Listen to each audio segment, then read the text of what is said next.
आप पढ़ चुके हैं कि प्रकाश एक सीधी रेखा में चलता है। क्या आप सोच सकते हैं कि प्रकाश एक पारदर्शी माध्यम से दूसरे पारदर्शी माध्यम में जाएगा तो ये कैसे यात्रा करेगा? उदाहरण के लिए हवा से पानी में जाना। क्या प्रकाश अभी भी सरल रेखा में चलेगा या अपनी दिशा बदलेगा? चलिए ऐसे ही कुछ आम उदाहरण की सहायता से हम इसे समझते हैं। क्या आपने कभी देखा है जब हम पेंसिल पानी के अंदर डालते हैं तो पानी के अंदर मुड़ी हुई प्रतीत होती है, या जब हम किसी टैंक में पानी भर देते हैं तो आपने देखा होगा कि टैंक की निचली सतह ऊपर उठती हुई प्रतीत होती है। चलिए पता लगाते हैं कि ये सब होता क्यों है। चलिए सबसे पहले पेंसिल का केस लेते हैं। पेंसिल का वह हिस्सा जो पानी में डूबा होता है वह हमें मुड़ा हुआ प्रतीत होता है। इस चित्र को ध्यान से देखिए।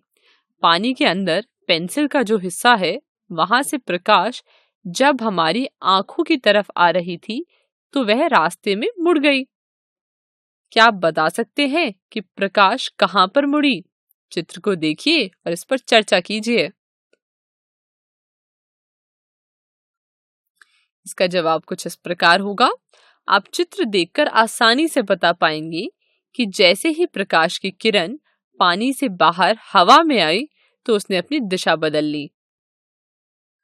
अब हम पानी से भरे हुए टैंक की चर्चा करते हैं।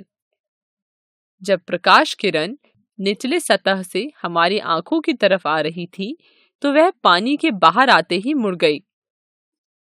चूंकि किरणें टैंक की निचली सतह के ऊपर से आती हुई प्रतीत होती है, इसलिए टैंक की निचली सतह ऊपर उठती हुई प्रतीत होती है। यहाँ से हम यह निष्कर्ष निकाल सकते हैं कि जब प्रकाश एक पारदर्शी माध्यम से दूसरे पारदर्शी माध्यम में जाती है तो उसकी दिशा बदल जाती है, और इस परिघटना को हम प्रकाश का अपवर्तन कहते हैं और अंग्रेजी में इसे रिफ्रैक्शन ऑफ लाइट कहते हैं। प्रकाश अपवर्तन को हम प्रकाश का मुड़ना भी बोलते हैं। इसे हम आने वाली वीडियो में विस्तार से पढ़ेंगे। इसे अपनी कॉपी में लिख लीजिए। तो एक प्रश्न का जवाब दीजिए। क्यों एक टैंक के तल पर रखा गया सिक्का उठा हुआ प्रतीत होता है जब उसमें पानी डालते हैं? इसका उत्तर कुछ इस प्रकार होगा। सिक्का प्रकाश के अपवर्तन की घटना के कारण उठा हुआ प्रतीत होता है। इस घटना के कारण प्रकाश किरणें सिक्के के ऊपर एक बिंदु से आती हुई प्रतीत होती है कि जब प्रकाश किरण एक पारदर्शी माध्यम से दूसरे पारदर्शी माध्यम में जाती है तो उसकी दिशा बदल जाती है, और इस परिघटना को हम क्या कहते हैं? प्रकाश का अपवर्तन। अब ये बताइए, यह जो चित्र में आपको दिख रहा है इसे हम क्या बोलते हैं? कुछ याद आया आपको? यह एक कांच की सिल्ली है। अंग्रेजी में इसे ग्लास स्लैब कहते हैं। तो अब हम एक क्रियाकलाप से समझते हैं कि कांच की सिल्ली में अपवर्तन कैसे होता है। सबसे पहले हम एक कांच की सिल्ली लेते हैं और उसे एक सफेद शीट पर रख देते हैं, जैसे कि आप चित्र में देख सकते हैं। अब हम पेंसिल से कांच की सिल्ली के किनारों पर रेखा खींच देंगे जो कुछ इस प्रकार होगी। अब हम D की मदद से सबसे ऊपर वाली रेखा पर एक अभिलंब बनाएंगे और एक रेखा बनाएंगे जो अभिलंब के साथ 30 डिग्री का एंगल बना रही होगी। अब हम वापस बाउंड्रीज पर ग्लास की सिल्ली रख देंगे और हम 30 डिग्री वाली रेखा पर 2 पिन्स फिक्स कर देंगे। अब हम कांच की सिल्ली के विपरीत छोर से इन दोनों पिनों को देखेंगे और 2 और पिनों को शीट पर इस प्रकार लगाएंगे जिससे कि चारों पिन एक सीधी रेखा पर हो। अब हम कांच की सिल्ली और पिन्स को शीट से हटा देंगे तो हमें कुछ इस प्रकार का चित्र मिल जाएगा। ABCD यहाँ पर कांच की सिल्ली को दर्शा रहा है और EFGH चारों पिनों को दर्शा रहा है। EF कांच की सिल्ली KE किनारों से बिंदु O पर मिलती है और GH बिंदु O' पर मिलती है। अब हम O और O' को जोड़ देते हैं। अब हम EF को आगे तक खींच देंगे। यहाँ पर EF OO' और GH प्रकाश किरण को दर्शा रही है और बिंदु O और O' पर दो लंबवत किरणें खिंची हुई है। आप देख सकते हैं कि प्रकाश किरण EF पॉइंट O पर हवा से कांच के अंदर जा रही है, यानी एक विरल माध्यम से सघन माध्यम में। यहाँ पर हवा एक विरल माध्यम है और कांच सघन माध्यम है। आप चित्र में देख सकते हैं कि प्रकाश किरण बिंदु O पर अभिलंब की तरफ मुड़ जाती है। हम कह सकते हैं कि प्रकाश किरण जब विरल माध्यम से सघन माध्यम में जाएगी तो वह अभिलंब की तरफ मुड़ जाएगी। I1 को हम आपतन कोण बोलेंगे और R1 को हम अपवर्तन कोण बोलेंगे। आप देख सकते हैं कि प्रकाश किरण GH बिंदु O' पर कांच से हवा में जा रही है, यानी एक सघन माध्यम से विरल माध्यम में। तो आप चित्र में देख सकते हैं कि प्रकाश किरण बिंदु O' पर अभिलंब से दूर मुड़ जाती है। यहाँ पर कोण R2 कोण I2 से बड़ा होगा। हम कह सकते हैं कि जब भी प्रकाश सघन माध्यम से विरल माध्यम में प्रवेश करती है तो यह अभिलंब से दूर मुड़ जाती है। चलिए अब इस चित्र में हम कुछ महत्वपूर्ण बातों की चर्चा करते हैं। यहाँ पर EF को आपतित किरण कहते हैं, अंग्रेजी में से इंसिडेंट रे कहते हैं, और OO' को अपवर्तित किरण कहते हैं और अंग्रेजी में से रिफ्रैक्टेड रे बोलते हैं, और GH को हम निर्गत किरण कहते हैं और अंग्रेजी में से एमर्जेंट रे कहते हैं। आपतित किरण जो हमने आगे तक खींची थी वह निर्गत किरण के समांतर है, तो हम कह सकते हैं कि आपतित किरण और निर्गत किरण समांतर होती है। चलिए अब हम समझते हैं कि जब प्रकाश किरण एक पारदर्शी माध्यम से दूसरे पारदर्शी माध्यम में जाता है तो वह अपनी दिशा बदलता ही क्यों है। ऐसा इसलिए होता है क्योंकि प्रकाश जब एक माध्यम से दूसरे माध्यम में जाता है तो उसकी चाल बदल जाती है, जिसकी वजह से प्रकाश की दिशा भी बदल जाती है।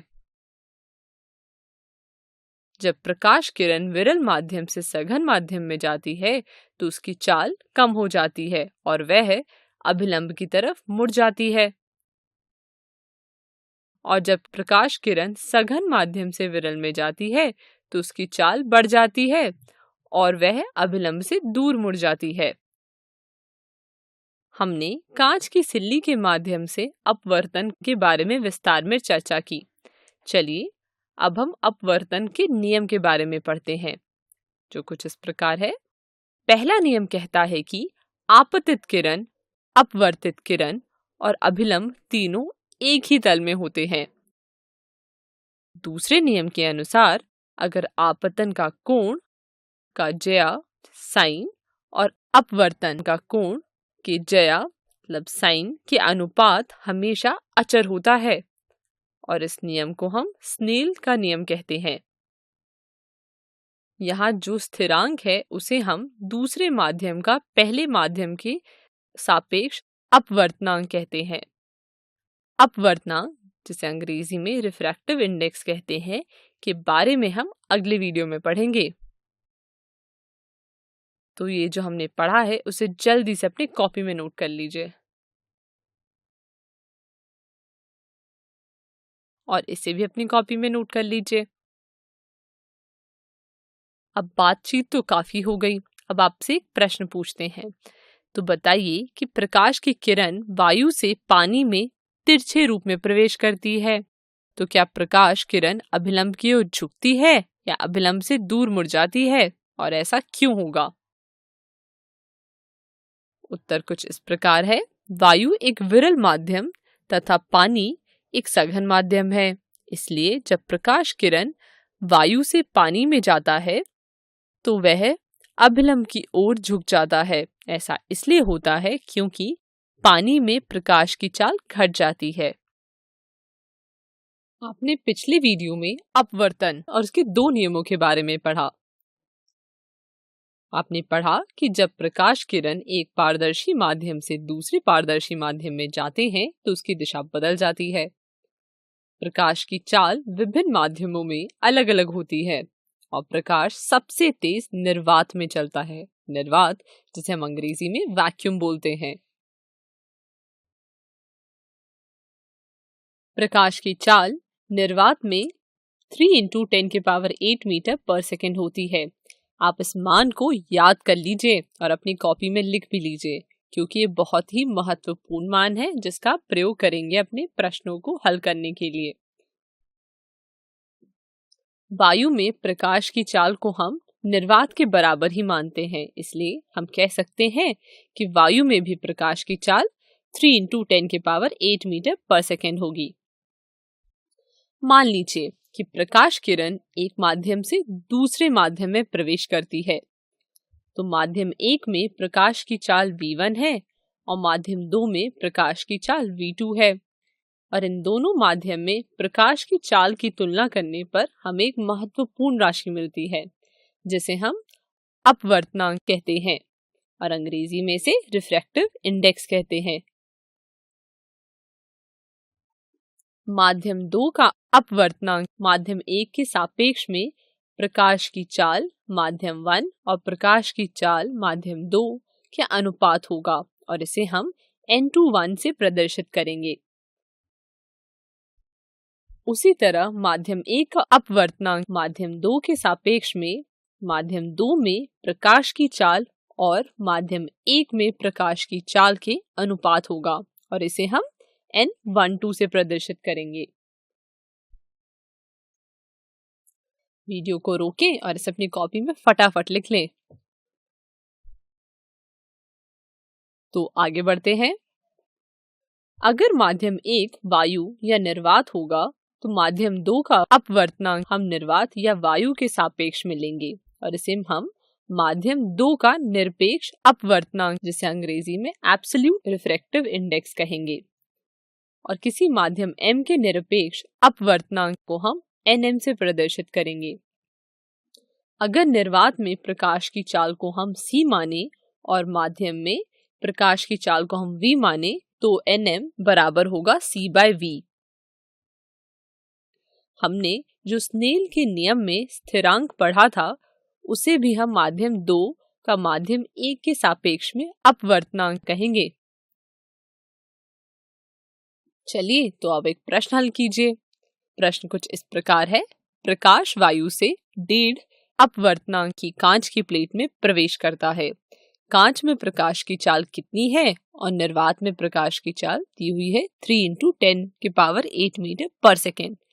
तो इस प्रश्न का हल अपनी कॉपी में लिखिए। तो उत्तर कुछ इस प्रकार है। हल करने पर हमें मिलेगा v बराबर 2 × 10⁸ मीटर पर सेकेंड। आप सभी ने चश्मा तो देखा ही होगा। आप में से कुछ विद्यार्थियों ने अभी भी चश्मा पहना होगा। क्या आप बता सकते हैं कि आपके चश्मे में जो कांच लगा होता है उसे क्या कहते हैं? चश्मे में जो कांच लगा होता है उसे हम गोलीय लेंस कहते हैं और अंग्रेजी में से स्फेरिकल लेंस कहते हैं। गोलीय लेंस 2 सतहों का बना होता है जिसमें कम से कम एक सतह गोलीय होती है। वह गोलीय लेंस जिनके दोनों सतह गोलीय होते हैं और दोनों बाहर की ओर उभरे होते हैं उन्हें हम द्विउत्तल या उत्तल लेंस कहते हैं। और वह गोलीय लेंस जिनके दोनों सतह गोलीय होते हैं और दोनों अंदर की ओर वक्रित होते हैं उन्हें हम द्विअवतल लेंस कहते हैं या अवतल लेंस कहते हैं। उत्तल लेंस बीच से मोटा होता है और किनारों पर पतला होता है और अवतल लेंस किनारों से मोटा होता है और बीच से पतला होता है। अवतल लेंस और उत्तल लेंस का हर एक गोलीय सतह एक गोले का भाग होता है, जैसे कि आप चित्र में देख सकते हैं। चूंकि गोलीय लेंसों को दोनों के दोनों सतह गोले के हिस्से होते हैं, इसलिए इनके दो वक्रता केंद्र होते हैं, जिसे हम C1 और C2 से दर्शाते हैं। एक काल्पनिक सीधी रेखा जो दोनों वक्रता केंद्रों से गुजरती है, उसे हम मुख्य अक्ष कहते हैं। लेंस के इस मध्य बिंदु को हम लेंस का प्रकाशिक केंद्र कहते हैं, जिसे हम O से दर्शाते हैं। गोलीय लेंस की वृत्ताकार रूपरेखा का प्रभावी व्यास को हम लेंस का द्वारक कहते हैं। जब प्रकाश किरण मुख्य अक्ष के समांतर होती है और उत्तल लेंस पे पड़ती है, तो वह अपवर्तन के बाद एक बिंदु पर जाके अभिसरित होती है, इसलिए उत्तल लेंस को अभिसारी लेंस भी कहते हैं और उस बिंदु को हम मुख्य फोकस कहेंगे। और जब प्रकाश किरण मुख्य अक्ष के समांतर होती है और अवतल लेंस पे पड़ती है, तो यह अपवर्तन के बाद एक बिंदु से अपसारित होती हुई प्रतीत होती है, इसलिए अवतल लेंस को अपसारी लेंस भी कहते हैं और इस बिंदु को हम मुख्य फोकस कहेंगे। वीडियो को रोकें और इसे अपनी कॉपी में बना लें। चलिए आगे बढ़ते हैं। गोलीय लेंस के दो फोकस होते हैं, जिसे हम F1 और F2 से दर्शाते हैं। प्रकाशिक केंद्र और मुख्य फोकस के बीच की दूरी को फोकस दूरी कहते हैं। इसे भी अपनी कॉपी में बना लें। जिस तरह से हमने गोलीय दर्पण के लिए आपतित किरण की विभिन्न स्थितियां पढ़ी थी, उसी तरह हम गोलीय लेंस के लिए भी विभिन्न स्थितियों को पढ़ेंगे। पहली स्थिति लेते हैं, जिसमें बिंब से प्रकाश किरण मुख्य अक्ष के समांतर आ रही है। उत्तल लेंस से अपवर्तन के बाद प्रकाश किरण दूसरी तरफ स्थित मुख्य फोकस F2 से गुजरेगी और अवतल लेंस से अपवर्तन के बाद प्रकाश किरण उसी तरफ स्थित मुख्य फोकस F1 से अपसरित होती प्रतीत होगी। चलिए अब दूसरी स्थिति की चर्चा करते हैं। जब प्रकाश किरण मुख्य फोकस से होते हुए गुजरेगी, तो उत्तल लेंस से अपवर्तन के बाद वह मुख्य फोकस के समांतर हो जाएगी। उसी तरह प्रकाश किरण अवतल लेंस के मुख्य फोकस की तरफ आती हुई प्रतीत होती है, तो अपवर्तन के बाद वह मुख्य अक्ष के समांतर हो जाएगी। अब तीसरी स्थिति की चर्चा करते हैं। इस स्थिति में बिंब से होकर जब प्रकाश किरण प्रकाशिक केंद्र से गुजरेगी, तो वह अपवर्तन के बाद बिना किसी विचलन के निकल जाएगी। वीडियो को रोकें, इस पहले केस को अपनी कॉपी में नोट कर लें। तो आगे बढ़ते हैं। इस दूसरे केस को भी अपनी कॉपी में नोट कर लें और इसको भी अपनी कॉपी में नोट कर लें। आइए सबसे पहले हम उत्तल लेंस के लिए बिंब की विभिन्न स्थितियों के लिए किरण आरेख बनाकर बनने वाले प्रतिबिंबों के गुणधर्मों के बारे में पढ़ते हैं। तो C1 और C2 दोनों वक्रता केंद्र हैं। इनको हम 2F1 और 2F2 भी लिख सकते हैं। ऐसा इसलिए है क्योंकि R बराबर 2F होता है, जो कि आप पढ़ चुके हैं। चलिए तो पहली स्थिति लेते हैं, जिसमें बिंब अनंत पर है। यहाँ पर बिंब अनंत पर है, तो बिंब से होती हुई प्रकाश किरण लेंस पर आपतित होगी और ये प्रकाश किरणें मुख्य अक्ष के समांतर होगी। अपवर्तन के बाद दोनों आपतित किरणें F2 यानी द्वितीय फोकस पर जाकर मिल जाएगी, इसलिए F2 पर बिंब का प्रतिबिंब बन जाएगा। ये प्रतिबिंब बहुत छोटा बिंदु आकार का वास्तविक और उल्टा होता है। दूसरी स्थिति देखते हैं। यहाँ बिंब 2F1 के पीछे रखी हुई है, तो एक आपतित किरण मुख्य अक्ष के समांतर है और दूसरी लेंस के प्रकाशिक केंद्र आपतित हो रही है। तो अपवर्तन के बाद दोनों किरणें F2 और 2F2 के बीच में एक दूसरे को काटती है और यहाँ पर प्रतिबिंब बन जाएगा। यह प्रतिबिंब छोटा, वास्तविक और उल्टा होता है। तीसरी स्थिति देखते हैं। यहाँ बिंब 2f1 पर रखा हुआ है, तो एक आपतित किरण मुख्य अक्ष के समांतर है और दूसरी लेंस के प्रकाशिक केंद्र पर आपतित हो रही है। अपवर्तन के बाद दोनों किरणें 2f2 पर एक दूसरे को काटती है और यहाँ पर प्रतिबिंब बन जाएगा। तो यह प्रतिबिंब समान आकार का, वास्तविक और उल्टा होता है। अब चौथी स्थिति देखते हैं। यहाँ बिंब 2f1 और f1 के बीच रखा हुआ है, तो एक आपतित किरण मुख्य अक्ष के समांतर है और दूसरी लेंस के प्रकाशिक केंद्र पर आपतित हो रही है। तो अपवर्तन के बाद दोनों किरणें 2f2 से आगे मिल जाएगी और यहाँ पर प्रतिबिंब बन जाएगा। यह प्रतिबिंब बड़ा, वास्तविक और उल्टा होगा। अब पांचवा केस देखते हैं। यहाँ बिंब f1 पर रखा हुआ है और एक आपतित किरण मुख्य फोकस के समांतर है और दूसरी लेंस के प्रकाशिक केंद्र पर आपतित हो रही है। अपवर्तन के बाद दोनों किरणें समांतर हो गई और प्रतिबिंब अनंत पर बनेगा। यह प्रतिबिंब बहुत बड़ा, वास्तविक और उल्टा होता है।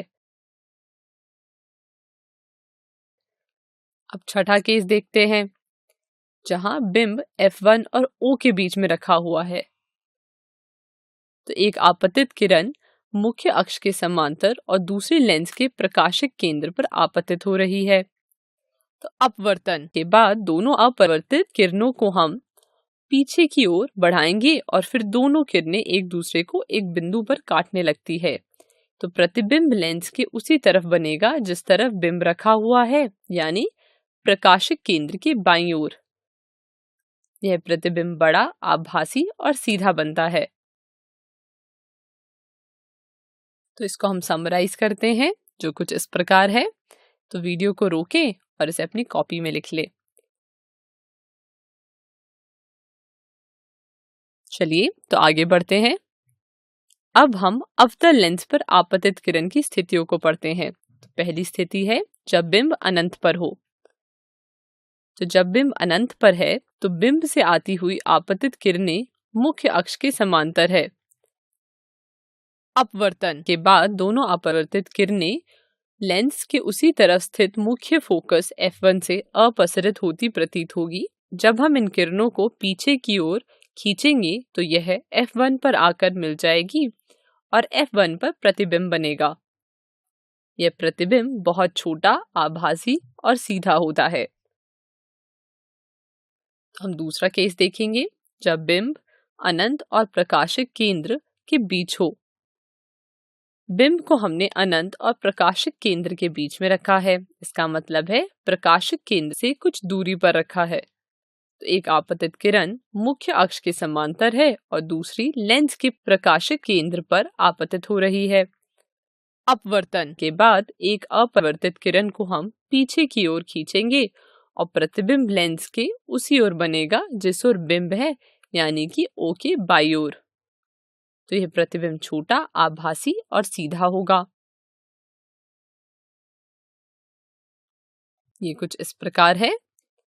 इसे अपनी कॉपी में नोट कर ले।